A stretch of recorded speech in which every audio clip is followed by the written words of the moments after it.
Hello दोस्तों, स्वागत है आप सभी का हमारे इस चैनल पर। दोस्तों, हम लोग पढ़ रहे थे बीए फर्स्ट सेमेस्टर की ज्योग्राफी और इसमें हमारा जो यूनिट 2 था वो चल रहा था और इसमें एक टॉपिक था महाद्वीपों और महासागरों की उत्पत्ति के सिद्धांतों के बारे में हम लोग पढ़ रहे थे। तो अभी तक मैंने आपको केल्विन का मत पढ़ाया, लेपवर्थ का मत पढ़ाया और एक लव नाम के वैज्ञानिक थे या भूगोलवेत्ता थे, उनके बारे में भी उन्होंने जो मत दिया भूकंपीय तरंगों को लेकर के और उससे हमें पृथ्वी के महाद्वीपों और महासागरों की उत्पत्ति से संबंधित क्या जानकारी मिलती है उसको भी हम लोगों ने पढ़ा। तो अगला मत हम लोग का है, बहुत ही इम्पोर्टेंट मत है, चतुष्फलक परिकल्पना इसको बोलते हैं। तो इसको देखते हैं क्या है। अब यहाँ पर है चतुष्फलक परिकल्पना। चतुष्फलक यानी जिसके 4 फलक हो, इसको टेट्राहेड्रल बोलते हैं। तो ये क्या होता है इसको देख लेते हैं, फिर मैं आपको थ्योरी बताऊंगा। चतुष्फलक क्या होता है इसको देखिए। चतुष्फलक इस प्रकार होता है, यहाँ पर आप देखेंगे तो इसके 4 फलक हैं। 4 फलक हैं, ध्यान से देखिए। फलक का मतलब सतह है। अब हम लोग बात करते हैं, चतुष्फलक परिकल्पना का प्रस्ताव किसने दिया? वी लोथियन ग्रीन ने दिया 19वीं शताब्दी के अंत में। यह परिकल्पना महाद्वीपों और महासागरों की उत्पत्ति को पृथ्वी के शीतलन और संकुचन के दौरान बनी ज्यामितीय आकृति के आधार पर समझाने का प्रयास करती है। अब इसको हम लोग सरल शब्दों में नीचे समझते हैं।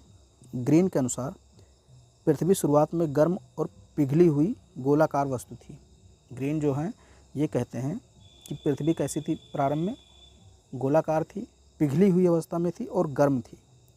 समय के साथ साथ जैसे पृथ्वी ठंडी हुई उसका संकुचन हुआ, यानी जब पृथ्वी ठंडी हुई तो उसका संकुचन हुआ। संकुचन का मतलब सिकुड़ना, यानी पृथ्वी सिकुड़ने लगी ठंडी होने के साथ साथ। इस प्रक्रिया के दौरान पृथ्वी का स्वरूप पूरी तरह गोल नहीं रह पाया और उसने एक चतुष्फलक यानी टेट्राहेड्रल जैसी आकृति धारण कर ली। यानी जब पृथ्वी सिकुड़ी तो वो एक प्रकार से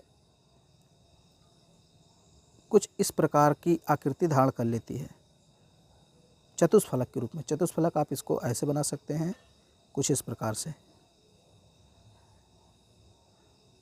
अब मैं एग्जैक्ट आपको यहाँ पे नहीं बना सकता, वो तो मैं आपको चित्र में भी दिखा दूंगा।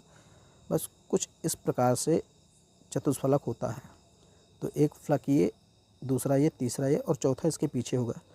तो इस प्रकार की आकृति पृथ्वी ने धारण कर लिया जब वो ठंडी हो रही थी, ये इनका कहना था। ये देखिए, ग्रीन का मत था कि जो महाद्वीप और महासागर स्थायी रूप से तय स्थानों पर बने रहते हैं, क्योंकि पृथ्वी की चतुष्फलक संरचना में बड़े और ऊंचे तथा गहरे क्षेत्र स्थायी रूप से बने रहते हैं।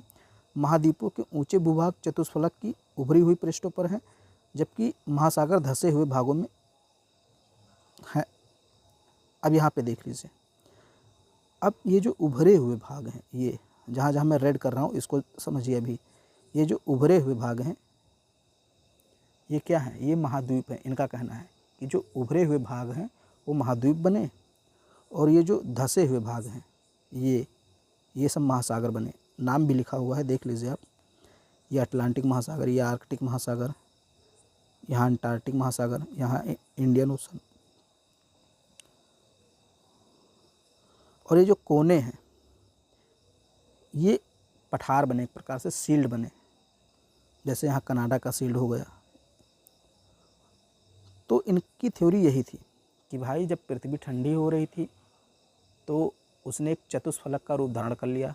चतुष्फलक में जो भाग उभरे हुए थे वे महाद्वीप बन गए, जो भाग धंसे हुए थे वे महासागर बन गए। बस इतनी सी इनकी थ्योरी है। अब इनकी सीमाएं क्या हैं इसको भी देख लेते हैं। यह परिकल्पना यह मानकर चलती है कि महाद्वीप और महासागर स्थिर और अपरिवर्तनीय हैं, जबकि आधुनिक भूगर्भीय सिद्धांत यानी प्लेट विवर्तनिकी के अनुसार महाद्वीप लगातार गतिशील हैं। तो इनकी सबसे बड़ी गलती ये थी कि इन्होंने मान लिया कि महाद्वीप और महासागर स्थिर हैं। यहाँ पर आप देख सकते हैं इन्होंने क्या माना कि ग्रीन का मत था कि महाद्वीप और महासागर स्थायी रूप से तय स्थानों पर बने हैं मतलब स्थिर हैं, जबकि ऐसा नहीं। आज हम देखते हैं तो पता चलता है कि महाद्वीप और महासागर स्थिर नहीं हैं, वो गतिशील हैं। तो पहली गलती इनकी यही थी। फिर दूसरी, पृथ्वी की आकृति को पूरी तरह चतुष्फलक के रूप में देखना ना तो व्यवहारिक था और ना ही इसका कोई भौतिक प्रमाण मिला है। अब ये कहते थे कि पृथ्वी जो है चतुष्फलक का रूप धारण कर ली थी, कर ली थी। तो ऐसा नहीं है, आज हम पृथ्वी को देखते हैं तो चतुष्फलक के रूप में नहीं है, तो यानी इनकी ये भी बात गलत साबित हो जाती है। इस परिकल्पना ने पृथ्वी की आंतरिक गतियों जैसे प्लेटों के खिसकने, रिफ्टिंग और टेक्टोनिक एक्टिविटी को नज़रअंदाज किया।